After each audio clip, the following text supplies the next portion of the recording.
So when you were a kid, did you ever hear the saying, "Sticks and stones will break my bones, but names will never hurt me or harm me"? I want to say that's absolutely not true. The words that you say to people, the words that you take in that other people say to you, can absolutely make you or break you. They can encourage you to do great things, or they can destroy you. Sticks and stones may break my bones, but words can break my heart. That's true. Yeah. So let's talk about that.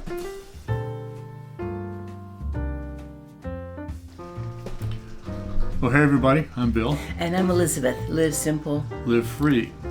Words, the words that we speak are very important. And this is something that I've had this topic in my mind that I wanted to do a video on for a little while. And then just recently we got this comment that I'd like to read. This is from Hello, darling.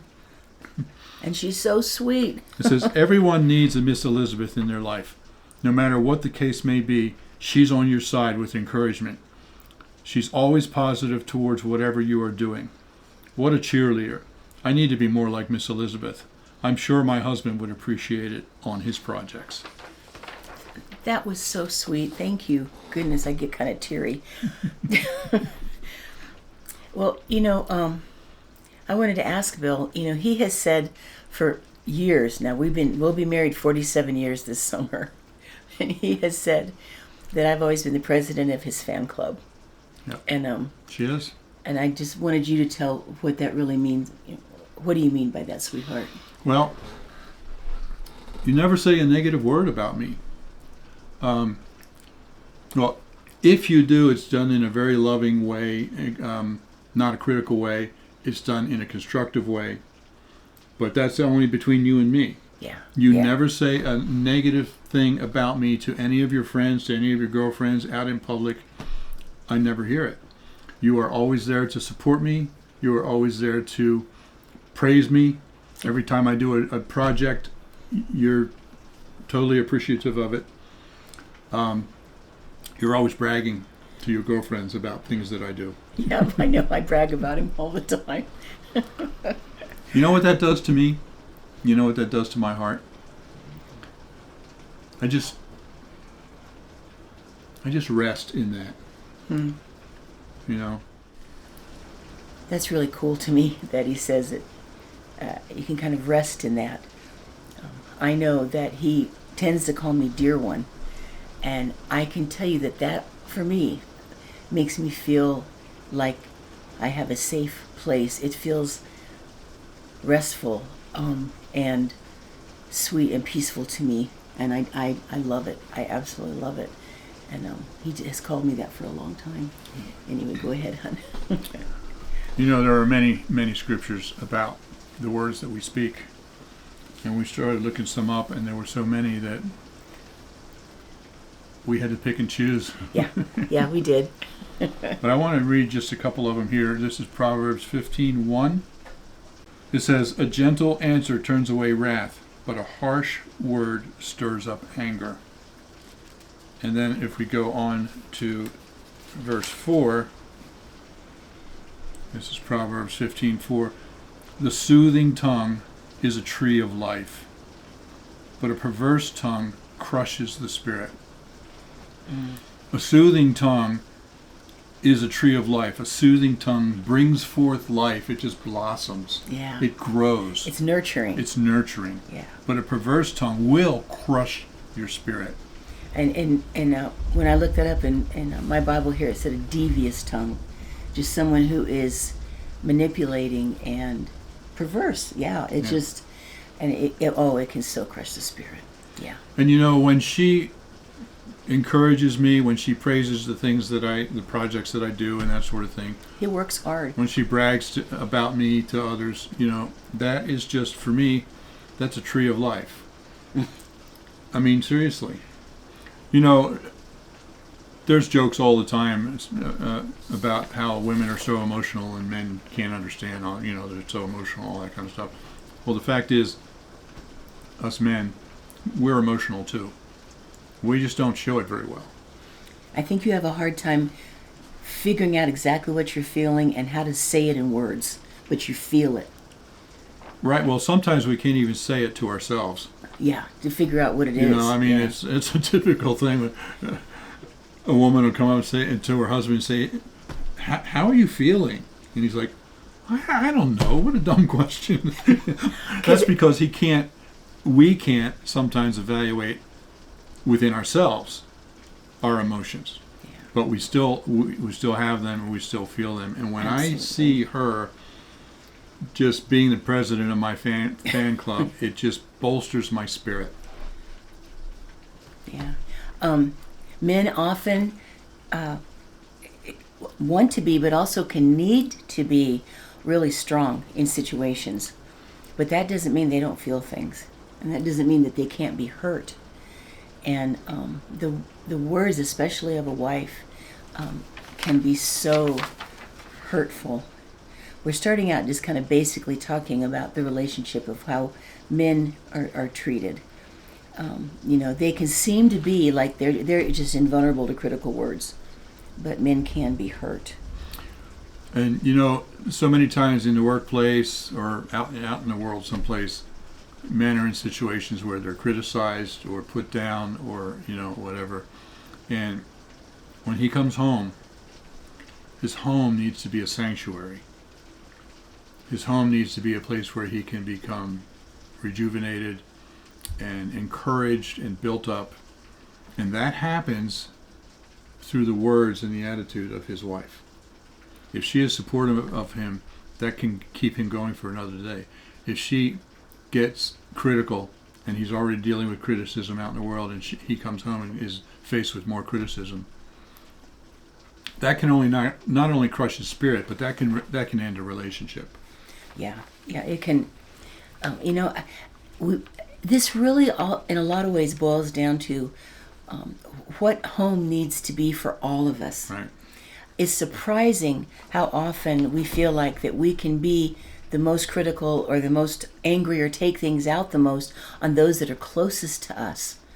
But in a lot of ways, the ones that are closest to us are the ones that are going to need our encouragement and need our protection and support, because when we're out in the world, quite often it can be brutal. And when I was writing this down, I was just thinking that, that criticism at home is very damaging. Just the two, like it's the husband and wife talking can be very damaging, but to be mocking or critical or complaining out to others, in front of your spouse or behind their back. For a wife to do that is so disrespectful. And I asked Bill, I said, how would that feel to know that your wife was like talking about vulnerable things or criticizing or making fun behind your back? And he said he would feel... Yeah, I had to think about that for a while. Yeah. It would be discouraging, and I came up with a bunch of different words, and then I nailed it. It would be a betrayal. Yeah. I would feel betrayed to have my wife criticizing me to her girlfriends or whatever. Or to family. Or to family, yeah. It'd be bad enough if she's criticizing me to my face, but if she's criticizing me to others, that's a betrayal. Well, and people that are in your family, especially husbands and wives, they know so many things about each other that feel very vulnerable. And to be, exposing something they struggle with or mocking out to other people, is a sense of betrayal. It really is. I love the word encouragement because it means to impart courage, to encourage someone. And I think that if a wife can be encouraging, that can give courage to her husband when he's out facing the monsters and the giants in his life. Bill was saying that it can build self-esteem. It builds his belief in his worth and his belief in whether or not he can do something, And he said to me as we were talking about this that a wife's words have the ability to make him or break him. Yeah. I think of a motorcycle gang Not so much nowadays, but like back in the 70s, 60s, and 70s, Hell's Angels and all those kinds of things. I mean, they were criminals. They were bad men. They were tough. They were macho. Yeah. Almost every one of them had a woman on the back of his motorcycle. Yeah. Why is that? Even a tough macho man like that needs the softness of a feminine touch in his life to give him balance. Yes. Like we said before, when a man comes home, when a husband comes home, a father, home should be a safe haven, a sanctuary. I was talking with some friends of mine. We lived right next to New York City when 9/11 happened. We were literally just across the border in Pennsylvania. About an hour and a half away. Yeah, about an hour and a half away. Most of my students' families worked in Manhattan. So when 9/11 happened, it hit our whole area really, really hard. And I was talking to a friend, and her husband was one of the forensic specialists or whatever when they had to go through every single speck of the debris. And they would show such honor every time they found something that they knew had been from a person. It was so heartbreaking. And you know that as the time went by, it became a really terrible stench and dangerous fumes, and it was a very, very hard situation cleaning that mess up.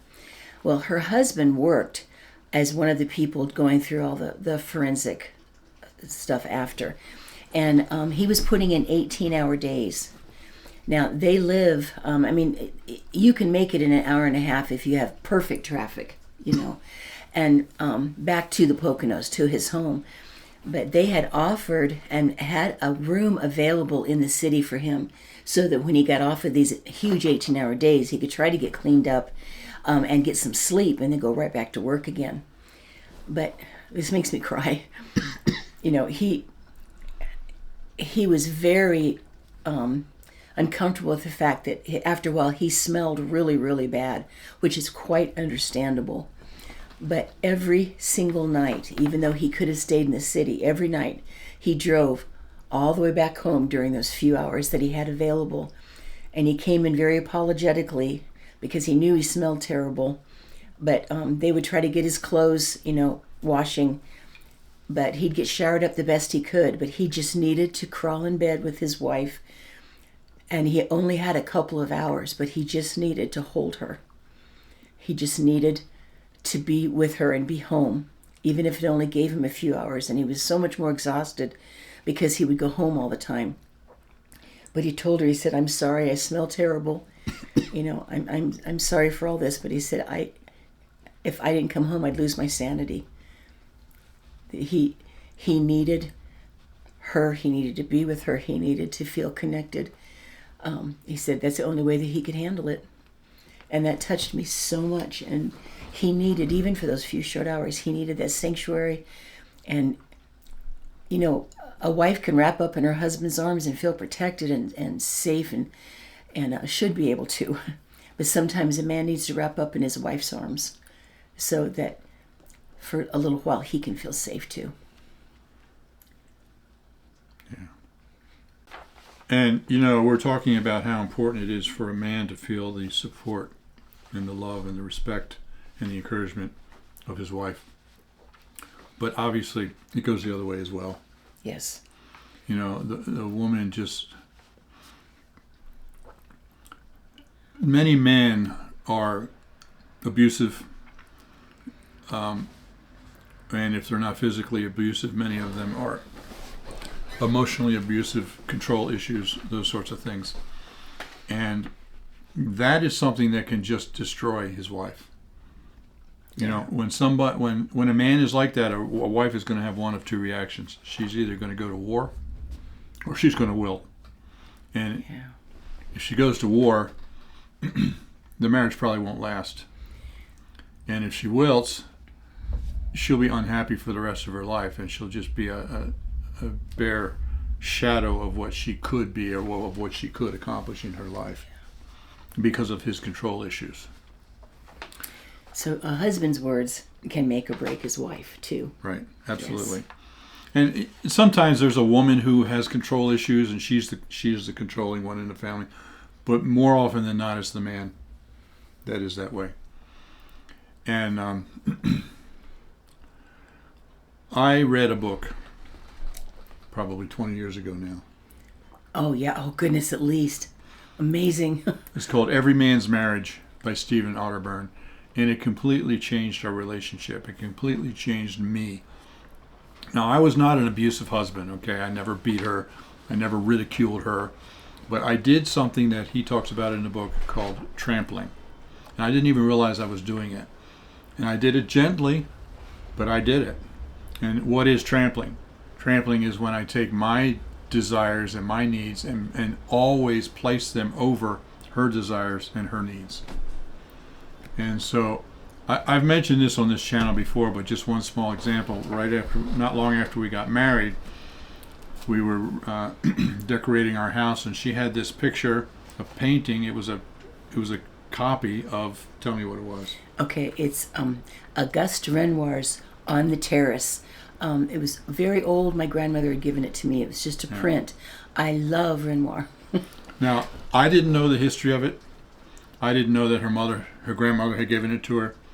To me, it was just an old print. It was probably 50 years old at the time. Because it's faded and And to me, it looked like an old print in an old 1950s motel that the whole motel needed to be renovated. I didn't want it hanging. I didn't like it. I didn't want it hanging on the wall. I didn't come up and say, I don't want that hanging on the wall. I just said, I don't really like this. Yeah, it's not the kind of stuff I want to put up. Yeah. And she just very quietly just folded it up and put it away, and I never heard about it again. About 10 years later, somehow, all of a sudden, we were discussing it, and I discovered that this was a treasured gift that she had received from her grandmother. And all this time, I had been trampling on her desire to have that on her wall, and just whatever that was to you, the emotional, the special thing. I love the picture. I love his art anyway. I love art.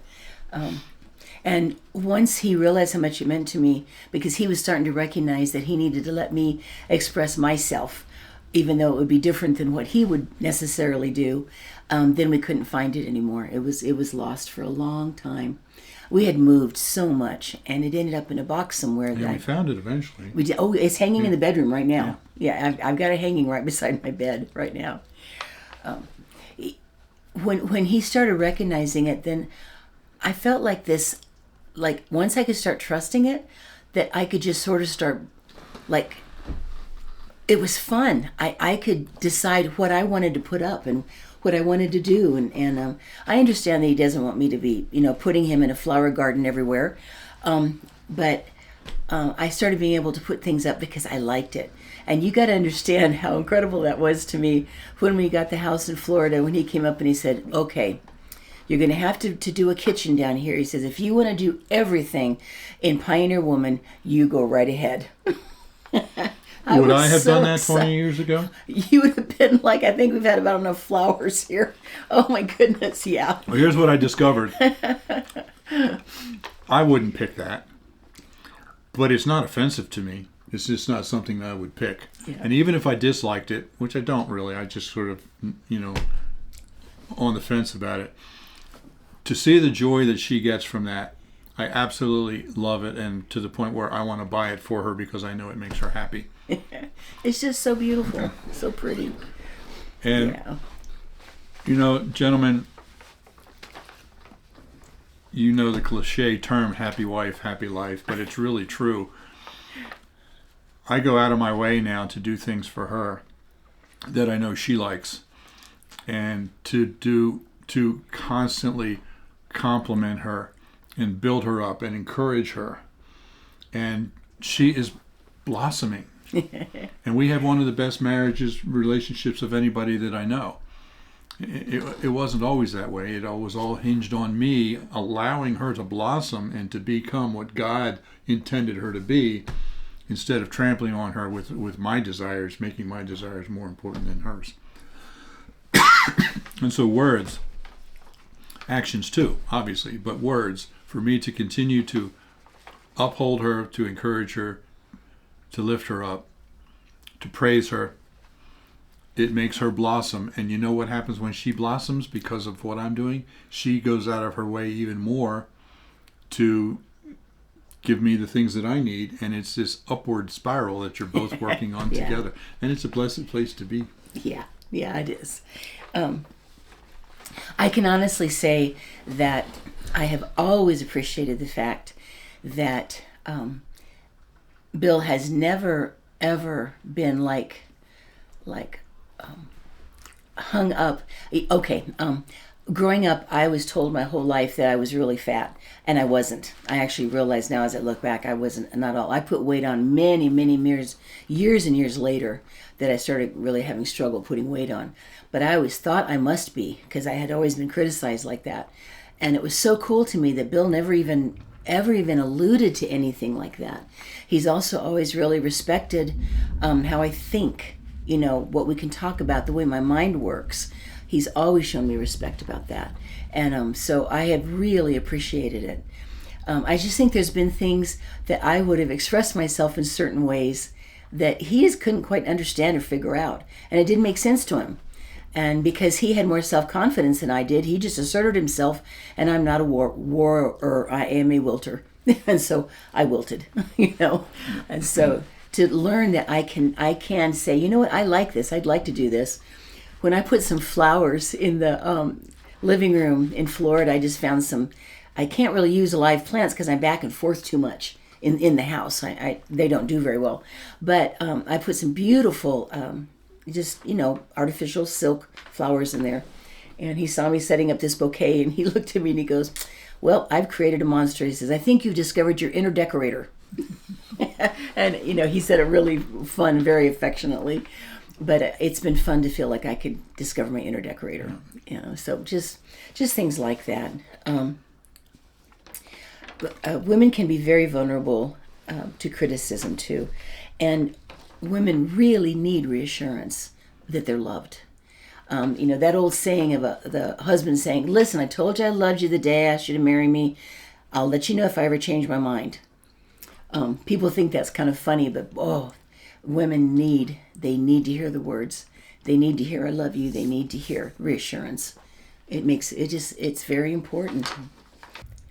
It was very early in our relationship that Bill found out that I had always loved the name Elizabeth, but I was always called Beth, which was fine. Beth's a very good name from Elizabeth, but I'd always thought that Elizabeth was so beautiful, but I never felt grown up enough or graceful enough to ever be Elizabeth. And so when we got over to Germany and he said it was time for me to start being called that, it was cool to me. It meant so much because it was like he was saying that I was allowed to feel like I was a grown-up, graceful lady.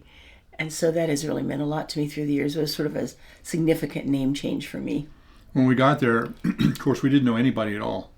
Absolutely nobody. We were there for 3 years when I was in the Army. So I decided when we got there, I was just going to start introducing her as Elizabeth because nobody knew her anyway.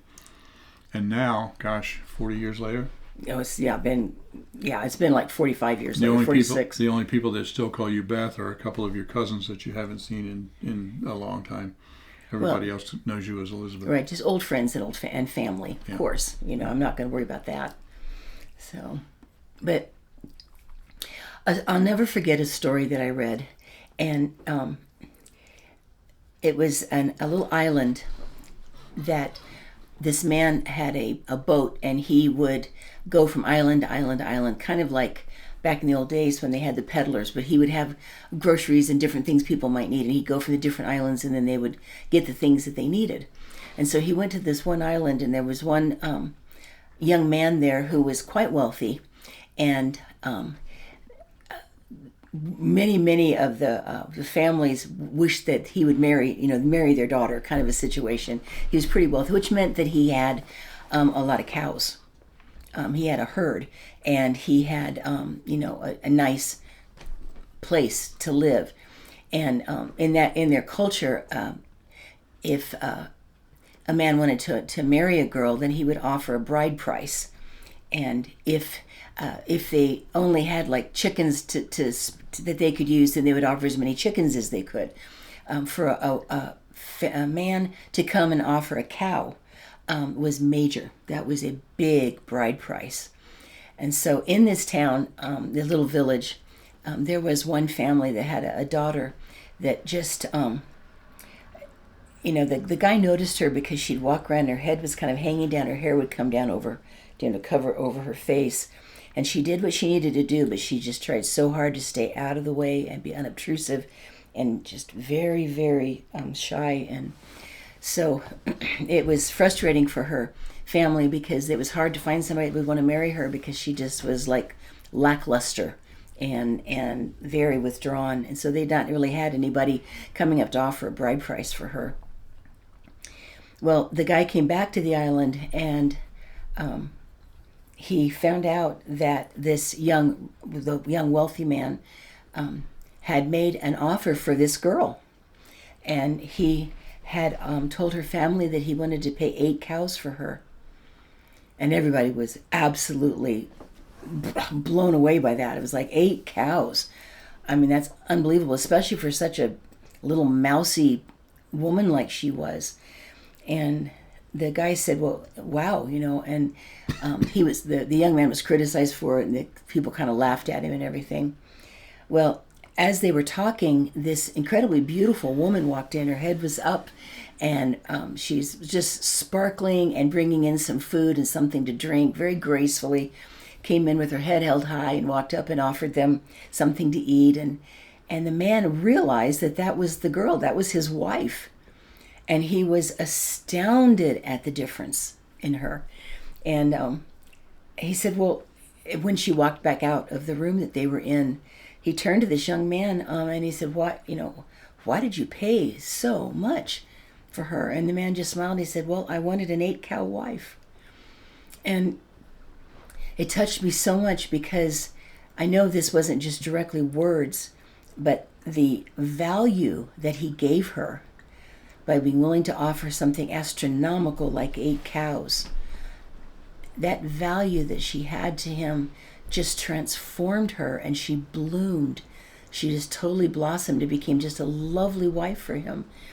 And I think about Jesus paying everything for us because of how greatly he values us, and how that we need to just embrace that love and hold our heads high because he's loved us enough to give everything. He laid his life down. But this woman was transformed because someone showed her how valuable she was to him. Yeah. So the bottom line here, gentlemen, if you want to have an 8 cow wife, treat her like an 8 cow wife. Yeah, that's pretty cool. Yeah. And that's what she will become. She will blossom. She will blow you away. Oh, man. Because she's treated with respect and love, and she's treated like she has worth. She's treated like an 8 cow wife. Isn't it a cool story? It really is. I thought it was really cool. Now, we've talked about how words affect a husband and how words affect a wife, but they affect the entire family. They affect the children, and especially, your children are growing up. In their formative years, you can completely change what they're going to become based on how you talk to them. Oh, yeah. Goodness. Let's look at just a couple of scriptures here. I want to go to Ephesians 6:4. I think I want to go ahead and start actually in Ephesians 5 because it's really cool. We've been talking about wives and husbands.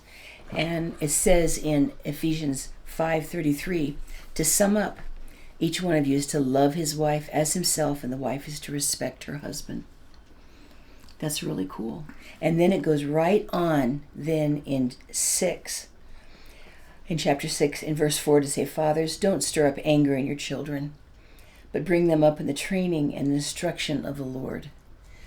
In other words, don't be doing things that are going to create frustration and anger and hurt in this child.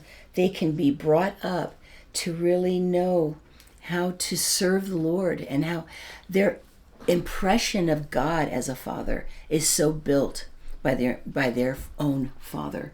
And how can we as parents reflect the loving guidance of God to our children? I love in Proverbs 31 in verse 26.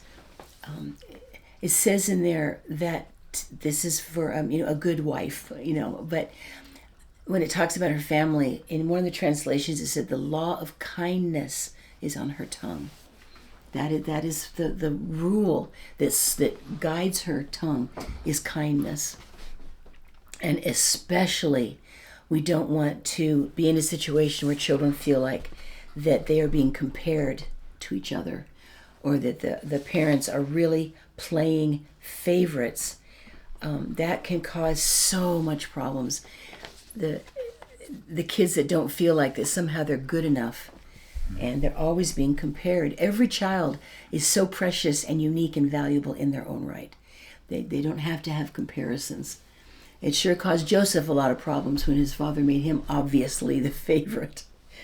And so yeah, it's just really important that we build up our kids, and they're going to believe us. And so the more we tell them the strong, good things in their life, the more that they're going to believe it about themselves.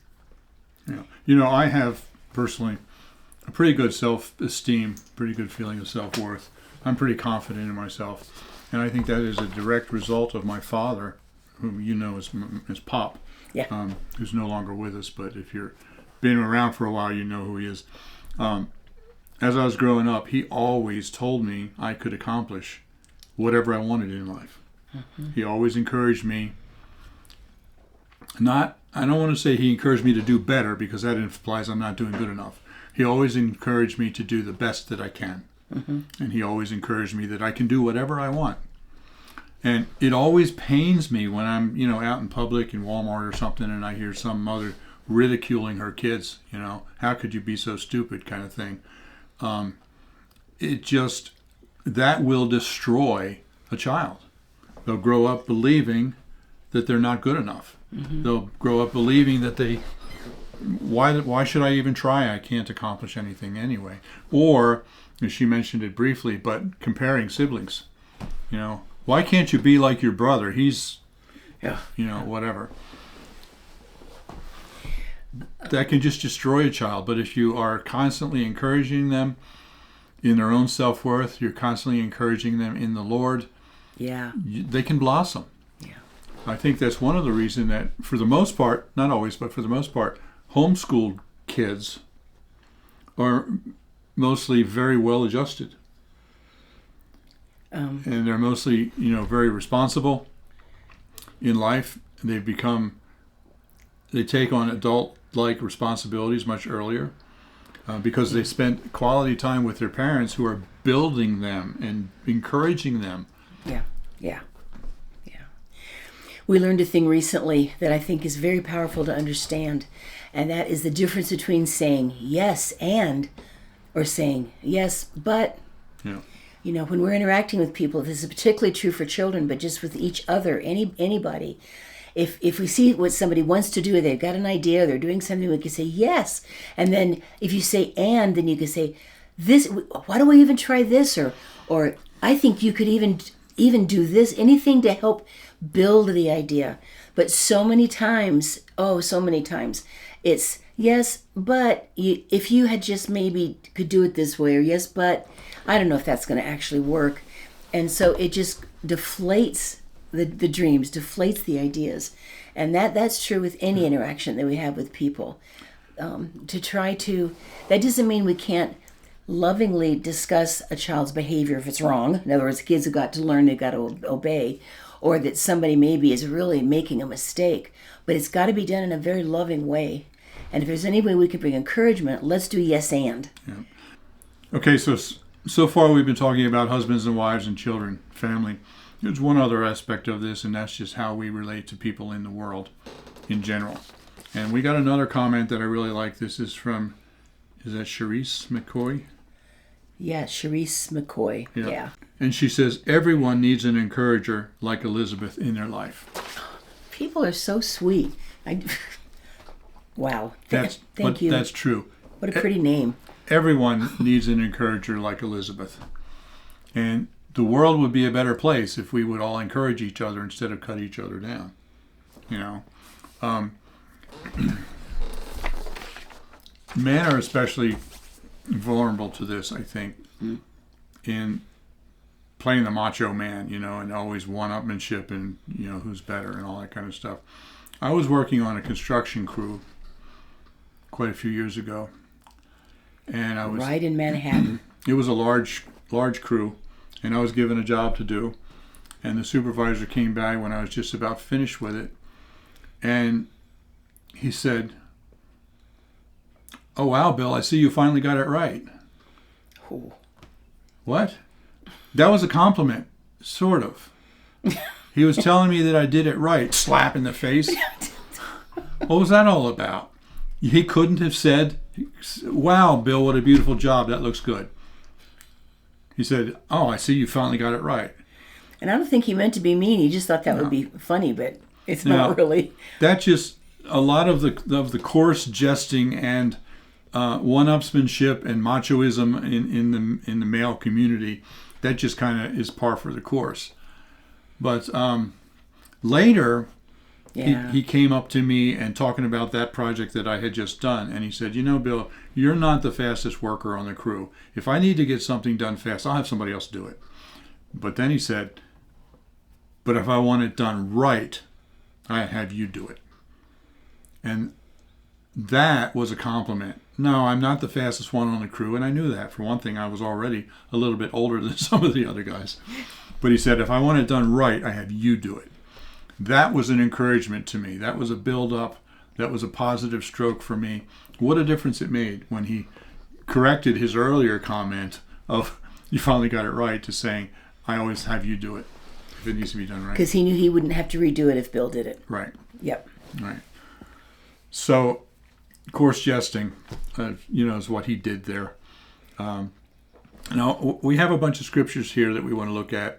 And like I said early on, there were so many scriptures about the words that we speak that we almost had trouble picking out just a few of them. But we want to read just a couple of them. We just have a few and go right through here that are really pretty cool.